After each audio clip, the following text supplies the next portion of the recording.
자, 우리 오늘 이렇게 읽은 요한복음 21장 이 내용은 뭐 수많은 목회자들을 통해서 많이 설교되는 본문이고 아주 단골 본문 중에 하나입니다. 자, 그런데 오늘 본문 말씀에 보면 좀 특이한 내용이 등장하는데 오늘 설교 제목과 같이 베드로가 바다에 뛰어들었는데 겉옷을 입고 뛰어들었다는 특이한 기록이 그렇게 기록이 되어 있어요. 우리가 보통 바다에 뛰어들 때는 어떻게 합니까? 옷을 다 벗고 심지어 양말까지 다 벗고 뛰어들어야지. 여러분 알다시피 만약에 청바지 입고 바다에 뛰어들어가지고 수영한다고 생각해 보세요. 얼마나 힘들고 불편한지 모릅니다. 자, 그런데 베드로는 오늘 겉옷을, 여러분 그 영화 같은 거 보시면 알겠지만 예수님 시대의 옷은요 지금처럼 이렇게 이 활동을 하기 좋도록 이렇게 잘 갖춰진 옷이 아니에요. 다 무슨 담요 같은 거 그런 거에 이렇게 팔구멍 이런 거나 뚫어가지고 그렇게 입는 그런 옷이었는데, 그걸 입고 바다에 뛰어드는 거는 여러분 잘못하다 수영 잘못하는 사람은 그 옷 때문에 죽을 수도 있는 그런 문제입니다. 자, 근데 왜 그렇게 했는지 오늘 말씀을 나누려고 하는데, 자, 오늘 말씀 나누기 전에요, 우리가 오늘 이 본문 말씀을 그동안 얼마나 잘못 이해하고 있었는지 여러분 아마 오늘 들으면 깜짝 놀랄 거예요. 저도 한동안 그렇게 하도 그렇게 저도 설교를 들어가지고 저도 한동안 그렇게 알고 있었는데, 그래서 제가 말씀드리는 것은 우리가 아무 생각 없이 설교 말씀 듣는 게 얼마나 위험한지도 오늘 좀 깨달으셔야 됩니다. 그래서 제가 뭐 자주 말씀드렸지만 성경 읽을 때 맨날 어떻게 읽으라 그래요? 그동안 들었던 거는 머릿속에서 다 비우고 성경만 보라는 말을 제가 많이 하잖아요. 오늘도 여러분 들으면은 뭐 알고 있는 분도 있겠지만 대부분은 깜짝 놀랄 거예요. 내가 완전히 이렇게 잘못 알고 있었나. 자, 이게 도대체 무슨 내용인지 잠깐 설명을 드릴게요. 자, 우리 보통 오늘 요한복음 21장에 설교 들을 때 많은 사람들이 어떻게 배경 설명을 하는가 하면, 예수님이 십자가에 죽으신 뒤에 제자들은 너무 큰 낭만과 실망에 빠져가지고 그렇게 갈릴리 바다로 와서 물고기나 잡고 있었다. 제가 거짓말하는 거 아니죠? 다 이렇게 들었죠. 저도 어렸을 때부터 맨날 그렇게 들었어요. 자, 오늘 21장 1절 말씀을 한번 보세요. 자, 21장 1절 말씀에 보면, 자, 여기 무슨 단어로 시작합니까? 그 후에라고 돼 있죠. 자, 그리고 그 다음에 깜짝 놀랄 거예요. 자, 그 후에 예수께서 디베라 호수에서 그 다음에 무슨 단어가 있어요? 또. 요것만 봐도 딱 아마 여러분 깜짝 놀랄 거예요. 우리는 다 어떻게 맨날 들었어요? 주님은 주님의 제자들은 주님이 죽은 줄 알고 자포자기에 빠져가지고 물고기나 잡고 있었다. 근데 여기 뭐라고 돼 있어요? 디베라 호수에서 또. 예수님의 부활하신 걸 못 본 게 아니에요. 자, 그 확실한 증거가 성경에 다 있습니다. 자, 그 후에라고 말했는데, 자, 그 후에니까 20장 내용으로 가보시기 바랍니다. 자, 20장 내용으로 여러분, 자, 성경 다 펼쳐져 있을 테니까 20장 내용을 보면요, 어떤 내용이 기록되어 있는가 하면 19장에는 예수님이 십자가에서 죽으신 것이 기록이 되어 있고, 20장 보면은 맨 앞에 막달라 마리아가 새벽녘에 빈 무덤을 예수님의 무덤을 찾아갔는데 빈 무덤을 발견하죠. 자, 그 사건이 기록되어 있고, 자, 마리아가 이제 빈 무덤을 발견하고 나서 베드로와 요한에게, 그러니까 제자들에게 말하니까, 베드로, 여기 이름은 밝히지 않는데 사랑하시는 제자 이렇게 기록되어 있는데 그게 요한이죠. 자, 베드로와 요한이 그 막달라 마리아의 말을 듣고 막 달려가가지고 무덤이 비어 있다는 걸 확인하는 게 또 기록이 되어 있고요. 자, 그 다음에 또 기록되어 있는 사건이, 제자들이 문을 다 걸어 잠그고, 이제 그때 당시 예수님 믿는 사람들은 다 막 죽이려고 그런 살기등등 했으니까 다 숨어 있는데, 예수님이 갑자기 그 가운데 문이 다 닫혀 있는데 예수님이 갑자기 뿅 하면서 나타나신 거예요. 근데 그때 누가 없었어요? 도마가 없었어요. 도마가 돌아와가지고 예수님 이제 제자들 만나고 이제 떠나시고 난 다음에 도마가 나타나서 뭐라 그럽니까? 말도 안 되는 소리 하지 마라. 어때 죽었던 사람이 살아나나? 나는 예수님의 그 손자국에 그 못자국하고 옆구리 창자국 보지 않으면 난 못 믿겠다. 막 버티는 거예요. 그러니까 예수님이 다시 한번 나타나서 제자들에게 자신을 보여주신 것이 기록이 돼 있어요. 그러니까 여러분 얼마나 우리가 잘못 알고 있어요. 예수님이 지금 제자들을 만나준 게요, 제자들에게는 오늘 사건까지 세 번째예요. 여기 물고기 잡는 여기에 세 번째고, 막달라 마리아까지 포함하면은 이 요한복음의 기록으로만 가지고 볼 때 막달라 마리아도 만났잖아요. 여인들도 만났잖아요. 그것까지 합치면 예수님이 총 부활하시고 난 다음에 4번이나 나타나셨어요. 그래서 오늘 21장 그 1절에 보면 그 후에 이 말이 있고, 그 다음에 또 이 말까지 있는 거예요. 어떤 사람은 뭐 다른 내용을 뭐 순서 없이 그냥 기록한 거 아닌가, 막 이렇게 또 우리가 뭐 억지로 막 그렇게 자기 이때까지 그런 훌륭한 목사님들한테 설교 들었는데 잘못될 리가 없다 그러면서 또 막 우기는 사람들을 위해서 성경이 절대 오해 못하도록 14절 말씀을 딱 기록해 놨어요. 자, 14절 보면, 자, 이것은 예수께서 죽은 자 가운데서 살아나신 후에 뭐라고 돼 있어요? 세 번째로 제자들에게 나타나신 것이라. 저도요, 맨날 이 성경 읽으면서 이거 모르고 넘어갈 때가 많았단 말이에요. 제가 늘 여러분한테 강조드리는 게, 하나님 말씀 읽을 때는 그동안 들었던 거 다 내려놓고 읽어야 된다. 다 내려놓고. 여러분 좀 충격적이지 않아요? 우리 맨날 그렇게 들었잖아요. 제자들은 다 예수님이 죽은 줄 알고 부활하신 것도 모르고 다 시리에 빠져가지고 물고기나 잡고 있었다. 그런데 주님이 와서 내가 나를 자랑하느냐, 뭐 맨날 이렇게 들었잖아요. 우리가 성경 말씀을 볼 때요, 성경 말씀만을 가지고 열심히 봐야 돼요. 그리고 제가 이런 것을 맨날 강조드리는 이유가, 여러분 지겹겠지만 그래도 들으셔야 돼요. 제가 처음 성경 읽었을 때 이 부분뿐만이 아니고요, 성경 읽으면서 제가 충격받았던 게 너무 많아요. 내가 이때까지 들었던 설교 중에 잘못된 설교가 한두 개가 아니라는 것을 내가 성경 말씀을 직접 보면서 깨달은 게 한둘이야. 그때 그 받았던 충격은 제가 말로 다 설명이 안 돼요. 와, 내가 한평생 들었는 설교에 이렇게 전혀 성경과 다른 배경을 잘못 이해해가지고 이렇게 말하고 있구나. 전혀 다르게 가르치고 있구나. 꼭 구원파와 같은 소리 하고 있구나. 그런 충격들을 얼마나 많이 받았는데. 그래서 제가 여러분들 입에 닳도록 맨날 설교 똑같은 말 하는 거 저도 압니다. 까먹어서 하는 말이 아니에요. 할 말이 없어서 하는 것도 아니고. 지금도 보세요. 이 본문도 우리가 얼마나 잘못 알고 있었냐고요. 성경에 분명히 이렇게 뚜렷한 그 후에 또 제자들에게 세 번째로 나타나신 것이라. 다 기록이 되어 있는데도 우리는 목사들 설교만 듣고는 제자들이 다 의기소침해가지고 다 뿔뿔이 흩어져가지고 물고기나 잡고 있었다. 근데 그것도 아니에요. 여러분 오늘 말씀해 보면요, 제자들이 왜 갈릴리 가 있었는가 하면 실망과 낭망에 빠져서 가 있는 게 아니고요, 주님께서 가라 그랬어요. 이게 또 뭔 말인가 싶죠. 자, 우리 요한복음에는 기록이 되어 있지 않는데, 제가 전에도 말씀드렸지만 요한복음은요, 다른 세 개의 복음에서 마태, 마가, 누가에서 자세히 기록되어 있는 건 사도 요한이 의도적으로 기록하지 않았어요. 기록되지 않은 걸 위주로 기록했거든요. 자, 마태복음 28장 8절에서 10절을 제가 주보에 찾아놨는데 한번 보시기 바랍니다. 자, 마태복음 28장 8절에서 10절 주보 뒷면 한번 보세요. 자, 제가 빨리 읽어 드릴 테니까 한번 눈으로 보시기 바랍니다. 자, 그 여자들이 무서움과 큰 기쁨으로 빨리 무덤을 떠나 제자들에게 알리려고 다름질할세 예수께서 그들을 만나 이르시되 평안하냐 하시거늘 여자들이 나아가 그 발을 붙잡고 경배하니 이에 예수께서 이르시되 무서워하지 말라 가서 뭐라고 돼 있어요? 내 형제들에게 어디로 가라고요? 갈릴리. 낭망해서 간 게 아니고 우리 맨날 낭망해서 갔다. 맨날 나면 저도 이거 성경 여러분 저 성경 수도 없이 읽었지만은 자랑하기 싫어서 저는 성경 몇 독 했는지 입으로 세리지도 않지만 정말 많이 읽었습니다. 저는 읽었는데 저도 한동안 이걸 못 깨달았다니까요. 맨날 설교를 그렇게 들어가지고 맨날 낭망해서 갔다 이렇게 들어가지고, 근데 성경을 자세히 읽어보니까 그게 아니고요, 낭망해서 간 게 아니고 예수님이 부활하시고 여인들 막달라 마리아를 포함해가지고 그 무덤을 찾아왔던 여인들을 만나가지고 이렇게 하라고 이렇게 전화를 하고 말씀하셨어요. 그래가지고 가서 내 형제들에게 갈릴리로 가라 하라.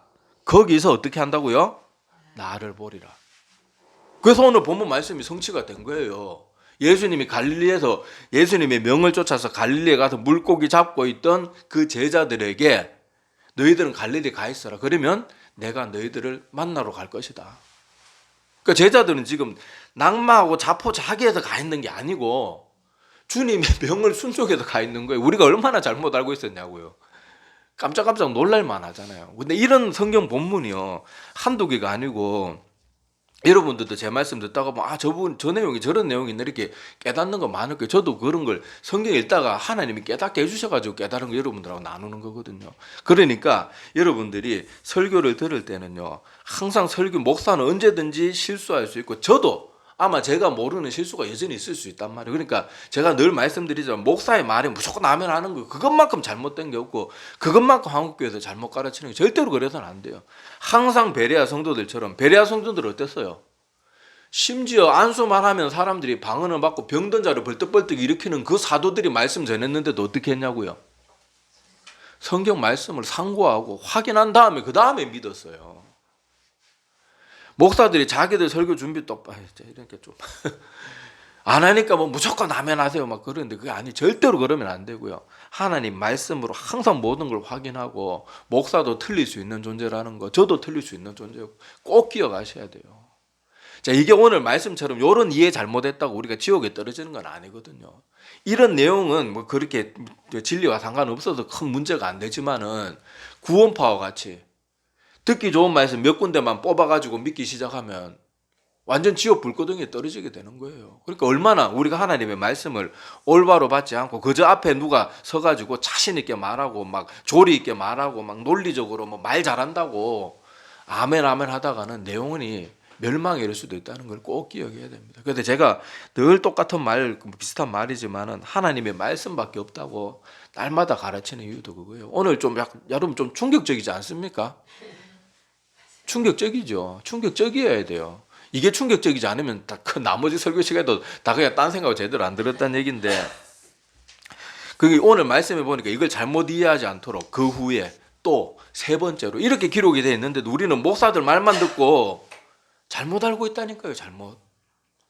주님의 제자들은 낙심해서 간 게 아니고 주님께서 가라 그러셔가지고 가서 기다리고 있고, 또 여기 부활하신 주님을 만나고 나서는 베드로에게 3번이나 가서 내향을 치라 뭐 이런 말을 듣고, 이제는 너희들이 예루살렘에 가서 성령이 오실 때까지 기도하라. 그 다음에 성령 받았는데 우리는 막 자포자기하고 있다. 주님이 찾아서 힘을 줘가지고 일으켜가지고 다시 제자들이 힘을 얻어가지고 막 가서 기도했더니 막 오순절 성령 삭히는. 우리가 완전 성경을 완전 엉뚱하게 이해하고 있는 거예요. 자, 오늘 여기 이 내용들은 이 정도만 해도 여러분이 큰 충격을 받았을 테니까 저기까지 하고, 자, 오늘 원래 나누고자 했던 이 베드로의 모습을 한번 주목해서 보길 바랍니다. 자, 베드로의 모습을 보면 아까 제가 시작 부분에 설명을 드렸지만은, 자, 여기 베드로하고 베드로 일행들, 그러니까 주님의 제자들이 그날은 물고기 잡으러 가기로 했어요. 자, 가기로 했는데, 자, 그 요한복음 21장 3절 이하에 기록돼 있죠. 그 나머지 제자들, 그러니까 요한을 포함해 가지고 나머지 제자들, 갈릴리 출신 제자들이 몇 명 있었잖아요. 아마 안드레나 이런 사람들이었을 텐데, 자, 하여튼 뭐 이름은 기록되어 있지 않습니다. 하여튼 그 사람들하고 함께 배에 올라가지고 물고기를 밤새도록 잡았다고 나와요. 그런데 자, 21장 4절에 보면은 밤새도록 잡았는데도 날이 새어갈 때니까 이미 밤은 다 지나고 이제 이 하늘이 이제 뭐 부르스름하게 이제 밝아오는 그 새벽녘까지 물고기를 계속 잡았는데 한 마리도 못 잡은 거예요. 자, 그런데 갑자기 해변에서 어떤 사람의 소리가 막 소리 지르는 소리가 들려오는 거예요. 자, 어떤 사람은 이 본문 보면서 또 이렇게 말합니다. 주님의 제자들이 3년 동안 예수님과 동고동락했는데 어떻게 예수님을 못 알아볼 수 있나? 그러면서 이 성경 기록 잘못된 거 아닌가? 여러분 성경 읽을 때는요, 항상 내가 그 속에 들어가 봐야 돼요. 이런 물고기 잡을 때 해안에서 물고기 잡습니까? 바로 물가에서 일단 배가 안 떠요. 물가에는 얕은데 배가 뜰 수 있겠습니까? 배 띄워봐야 바닥에 닿는데 어떻게 물고기를 잡을 수 있겠어요? 그물을 던질 정도로 그물을 깊이 내릴 정도로 물고기를 잡으러 가려고 하면은 바로 그 해안가에 있겠어? 아니면 저 바닷가 안쪽, 뭐 여기 물론 갈릴리는 바다가 아니고 호수였지만은 그 안쪽으로 많이 들어가 있는 상태겠어요? 생각을 해보세요. 많이 들어가 있는 상태란 말이에요. 더구나 지금 시간이 어느 시간이었다고요? 날이 새어갈 때니까 이제 해가 막 떠오르니까 여전히 밤이란 말이에요. 그리고 여러분 알다시피 호숫가나 연못가에 살아보신 분들은 알겠지만은 이 새벽녘에는 어때요? 안개가 항상 끼어 있어요. 거기서 예수님 알아보는 게 그게 이상한 거예요. 그게 이상한 거예요. 그리고 여러분 예수님이 저 배가 멀리 떨어져 있으니까 얘들아 이렇게 부르지 않았을 거란 말이에요. 여보시오, 오른편에 그물을 내리시오. 예수님이 분명히 이렇게 크게 소리 질렀을 거란 말이에요. 그리고 알다시피 우리가 친한 사람하고 이렇게 말하면은 일반적인 목소리로 말하면 그 사람이 누군지 알잖아요. 목소리만 듣고도 전화를 알지만은 소리 지르면 어때요? 잘 몰라요. 그 목소리가 누군지. 그러니까 오히려 이 성경의 기록이 더 정확하단 말이에요.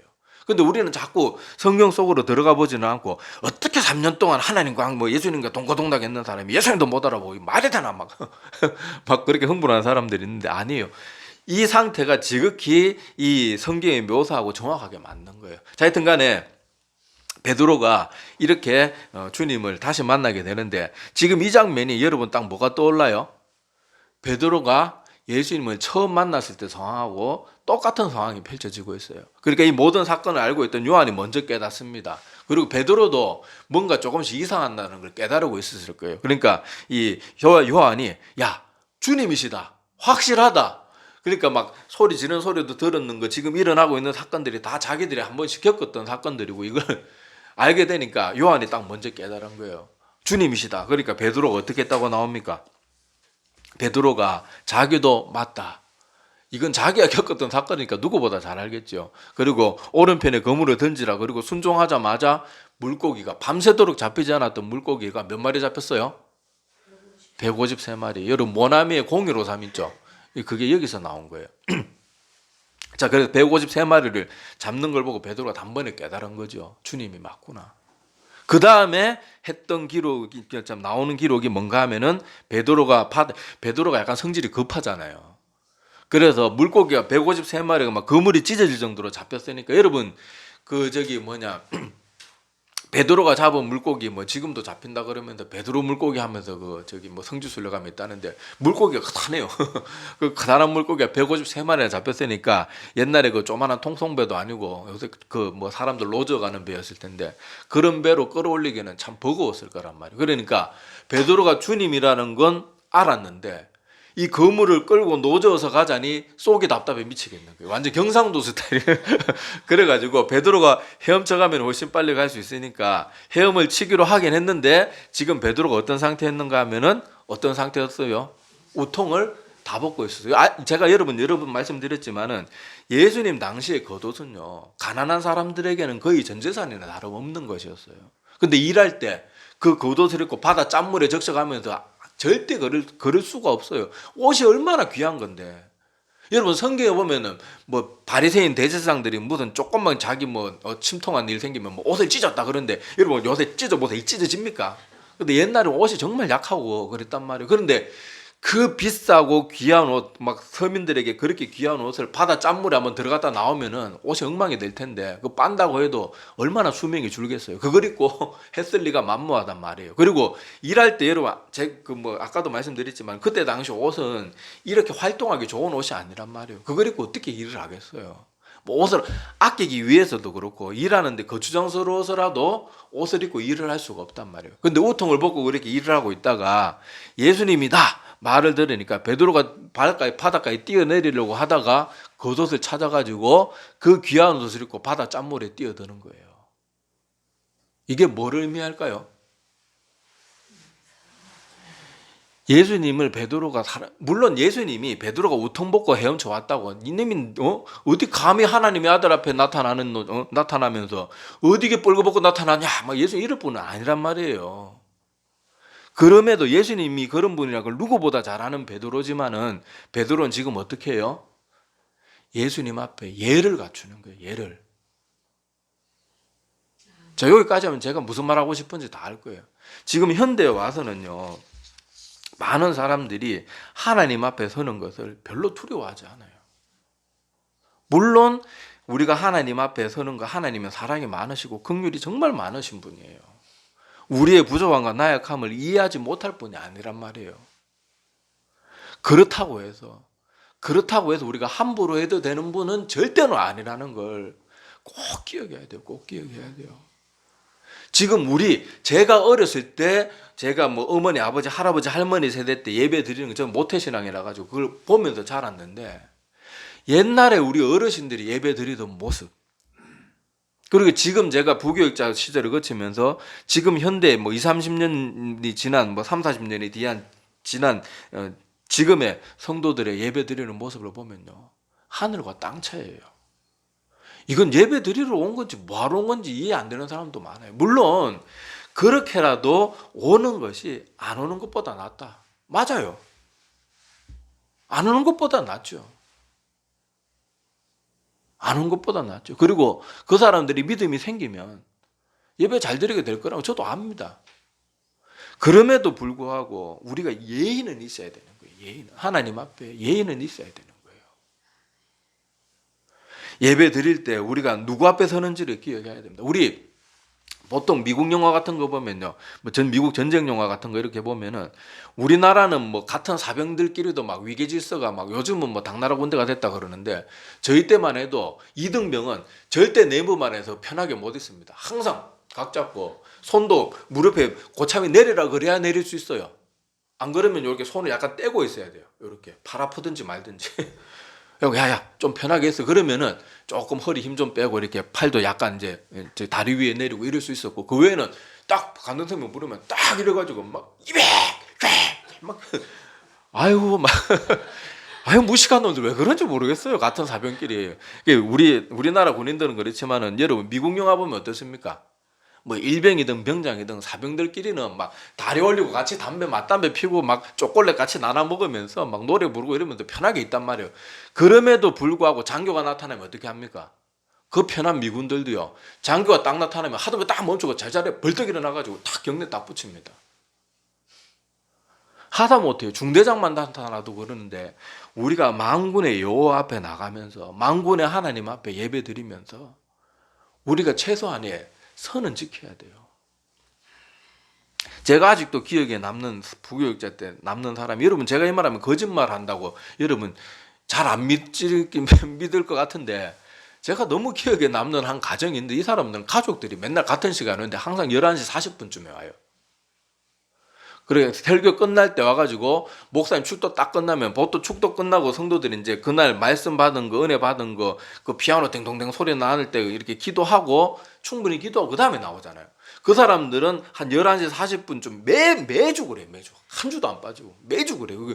또 맨날 오는 것도 신기해요. 매주 오는데 항상 목사님도 설교 끝나는 시간 항상 비슷하잖아요. 항상 그 시간에 와도 축도 끝나면은 아멘 하죠. 목사님이 뭐 할지어다 아멘 하자마자 탁 바로 나와요. 매번 그래. 매번.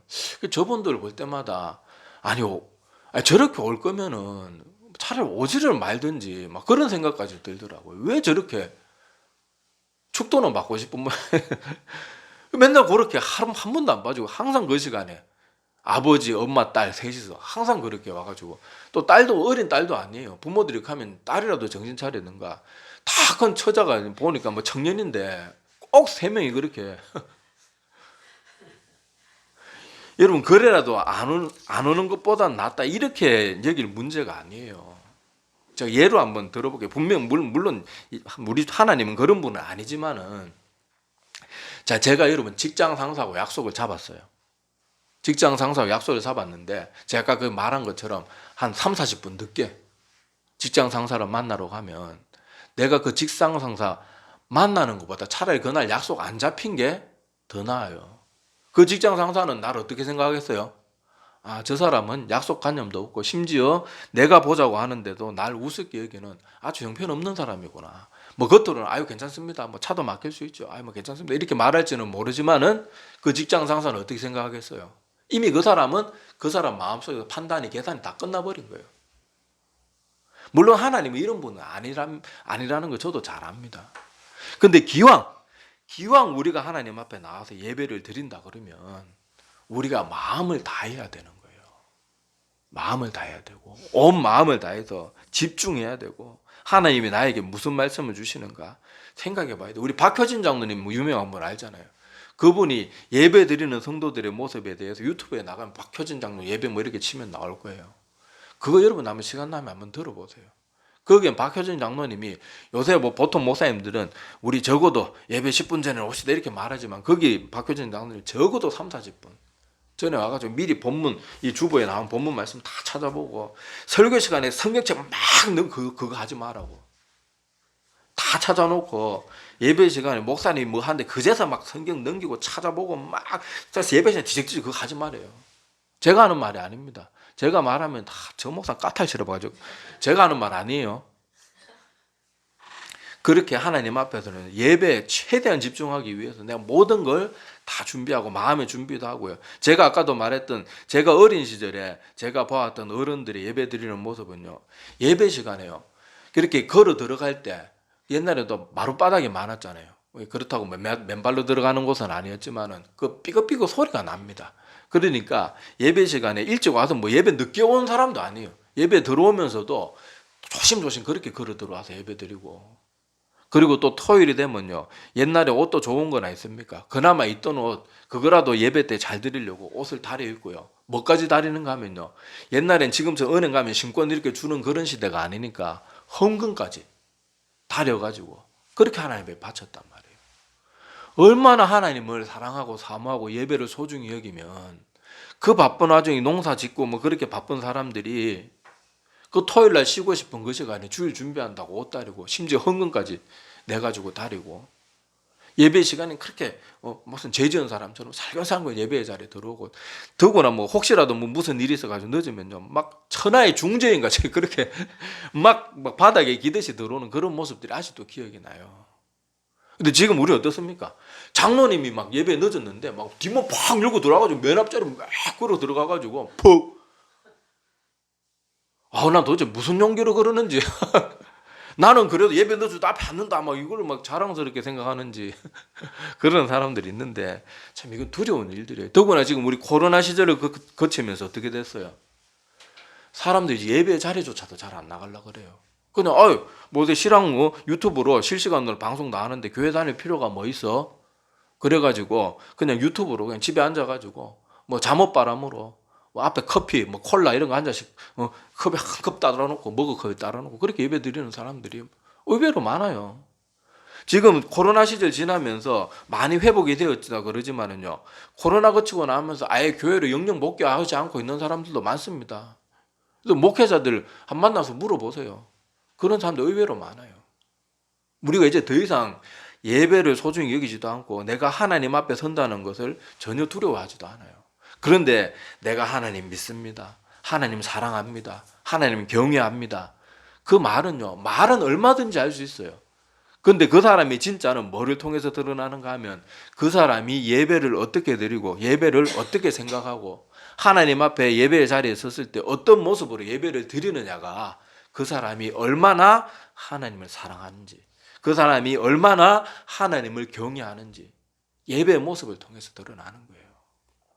그래서 우리가 베드로가 바다에 뛰어들면서 옛날에 그 누더기 같은 그 불편한 옷을 입고 그거라도 입고 걸치고 주님 앞에 헤엄쳐서 가가지고 그렇게 주님 앞에 섰던 베드로의 모습을 우리가 기억하자고요. 하나님을 정말로 사랑하고 정말로 예수님께서 하나님의 아들이심을 믿고 정말로 하나님이 천지 만물의 창조자이자 주관자이고 주인이심을 믿는다 그러면 우리가 어떻게 직장 상사 만날 때보다도 못하게 하나님 앞에 설 수가 있겠냐고요. 개모임하고 친구들 만나러 갈 때도 그렇게 멋을 부리면서 가면서 예배의 자리에 나오면서는 엉망으로 나온다. 그런 사람 의외로 많아요. 제가 말씀드리지만은 부교육자 때 이렇게 예배 뭐 인도하고 뒤에 앉아 있어 보면 늦게서 와가지고 세수도 안 하고 막 추리닝 바람에 그냥 쓰리빠. 물론 뭐 어떤 사람은 막 교회 가는 거 핍박 받아서 뭐 그런 사람 있다 그런데 그런 사람 말고요. 위장전술로 그렇게 나오는 사람은 내가 뭐 당연히 저는 그런 분들 환영합니다. 저도 우리 꽉 막힌 사람 아니에요. 선교사님들이요. 저 아프리카 지역에 선교하는 선교사님들이 저는 반팔 입고 반바지 입고 설교한다고 저 그거에 대해서 비판하는 사람 아니에요. 그런데 여러분 아무리 저 아프리카 오지에서 선교하는 선교사님들이라도 그분들이 예배할 때 비록 반바지에 반팔 차림이지만은 나시 차림이나 런닝 차림으로 설교하는 거 본 적 있습니까? 하다못해 와이셔츠라도 입어요. 예의를 갖춘단 말이에요. 제가 그 문화권이나 환경이나 그 사람이 처한 그 어떤 상황 때문에 그러는 것까지 이해 못하는 건 아니에요. 충분히 할 수 있는데 할 수 있는 시간이 있고 할 수 있는 여건이 되고 심지어 내가 친구 만나거나 직장 상사 만나거나 선후배 만날 때도 그 정도로 안 만나면서 예배 드릴 때 왜 그렇게 엉망이냐고요. 우리 그래서는 안 된다는 거예요.